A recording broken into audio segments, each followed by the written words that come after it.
Sufi. Sufi Iman mana?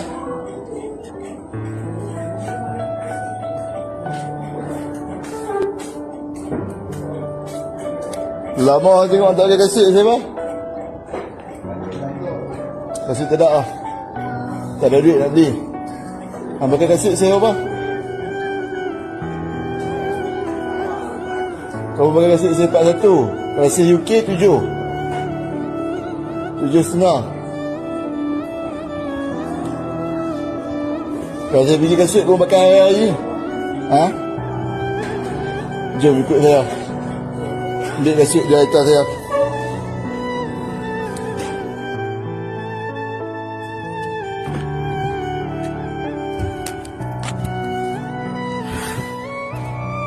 Kasut ni brand Adidas ni kasut saya. Kasut saya sendiri, saya pakai. Try pakai tengok. Padan ke tak?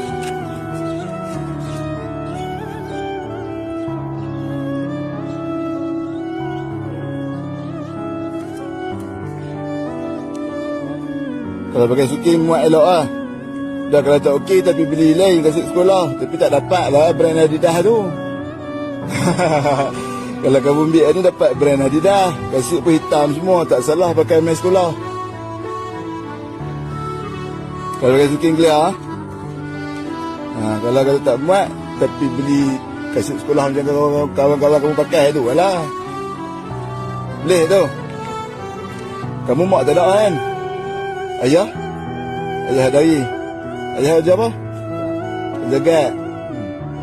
Apa pakai elok, jaga elok. Saya dah cek kasut tu, saya pun sayang kasut tu. Saya duk pakai. Pakai elok, belajar elok lah. Saya pun nak yatim macam kamu juga tu. No? Okay.